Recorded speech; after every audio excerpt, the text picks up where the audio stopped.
Hello everybody, today we will discuss about the electromagnetic waves. ये electromagnetic wave के बारे में मैं ऑलरेडी एक बार पहले बता चुका हूँ जो कि मेरी प्रीवियस क्लिप में है। और इलेक्ट्रोमैग्नेटिक वेव वो होता है कि जिसके अंदर वेव चलती है और इलेक्ट्रिक फील्ड और मैग्नेटिक फील्ड 90 डिग्री से चलते हैं। That means electric field and the magnetic field particles vibrate perpendicular to the direction of a wave propagate। इसके बारे में बहुत आता है और इसके इक्वेशन भी आते हैं जो कि मैं ऑलरेडी एक्सप्लेन कर चुका हूँ in terms of E, in terms of H. आज जो है हम in terms of B, in terms of D और स्टैंडर्डाइज्ड फार्मूला ऑफ वेव हम पढ़ेंगे। इससे आप एग्ज़ाम में इसके एक्सप्रेशन लिख सकते हैं। यहाँ जो क्वेश्चन आते हैं बीटेक में ज़्यादातर उसमें आपके वेव इक्वेशन आते हैं और in terms of E, H, B, D और आपका स्टैंडर्डाइज्ड फार्मूला मांगते हैं, तो ये आपको आना चाहिए और ये इस तरीके से है। यहाँ आप देखेंगे कि इन टर्म्स ऑफ बी किस तरीके से हम वेव इक्वेशन लिख सकते हैं। तो उसके लिए fourth equation, Maxwell fourth equation हमने लिखा है। इससे पहले वाले जो है इन terms of E, in terms of H मैं ऑलरेडी एक्सप्लेन कर चुका हूँ। ये ऊपर ही पोर्शन लिखा है, इसका बी टर्म्स में लिख रहे हैं। In terms of B third Maxwell fourth equation हमारा ये कहता है nebula cross B is the magnetic field intensity, nebula is differentiation in XYZ terms, and E is the electric field, D is the time period, mu is the permeability and epsilon naught is the permittivity in free space. Now taking curl both the side, curl हम दोनों side लेंगे और curl जो है जब outside आएगा तो इसे इनर भी लिख सकते हैं, तो ये इनर आ जाएगा। इसको हम जो वेक्टर ट्रिपल प्रोडक्ट से हिसाब से लें तो ये आएगा nebula cross b, that nebula cross dot b minus nebula square b। ये टर्म जो है ज़ीरो होता है तो माइनस नेबुला स्क्वायर बी बचेगा। नेबुला क्रॉस बी इस इक्वेशन में पुट कर देंगे हम इसकी वैल्यू, तो we got minus nebula square B is equal to mu naught epsilon naught del upon del t into nebula square into E. यहाँ पर nebula cross E from the Maxwell first equation we no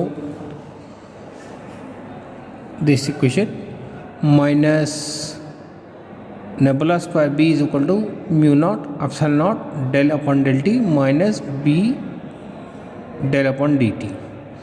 तो हमको क्या मिलेगा, minus minus cancel हो जाएगा इसमें से, मेगा nabla square B is equal to mu naught epsilon naught del square B upon del T square, ये इक्वेशन आएगा। In terms of displacement current अगर आप कैलकुलेट करना चाहते हैं तो हमें क्या मिलेगा, हम वेव इक्वेशन को लिखना चाहें तो we know that the wave equation nebula square E is equal to mu naught epsilon naught del square E upon del t. Displacement current हमें मालूम होता है, displacement current is equal to epsilon naught into E. E की value क्या होगी, इसे नीचे ले जाएंगे, that will be D upon epsilon not.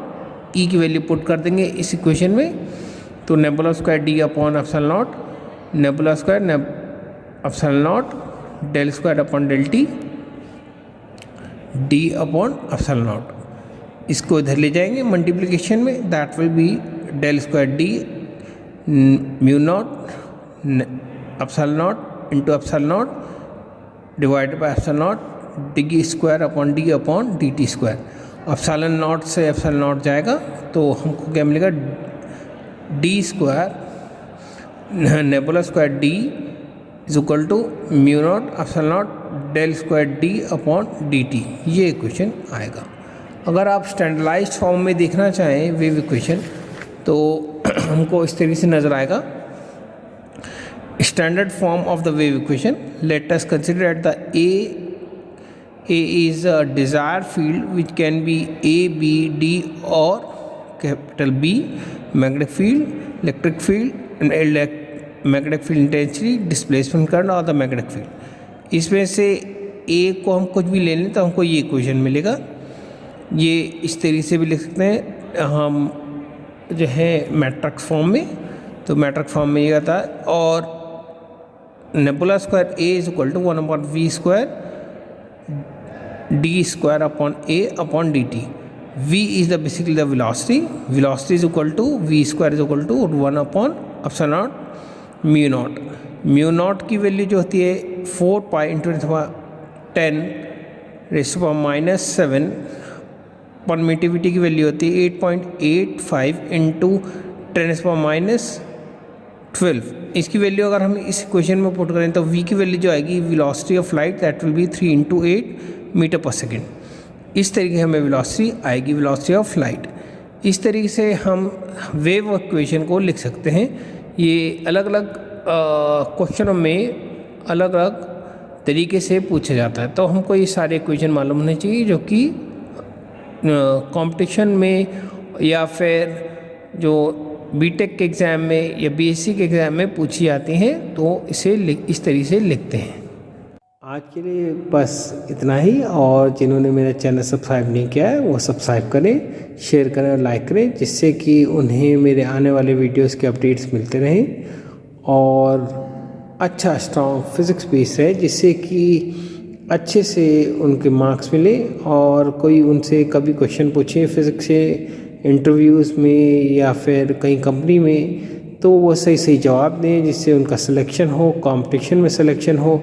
ये ज़्यादातर उन स्टूडेंट्स के लिए मैं बनाता हूँ क्लिप जो कि वीक हैं, ट्यूशन नहीं पढ़ सकते हैं और अच्छा टीचर नहीं मिल पाता है, तो उनको मार्गदर्शन के लिए ये क्लिप मैं बनाता हूँ, जिससे कि उन्हें अच्छे से समझ आए। थैंक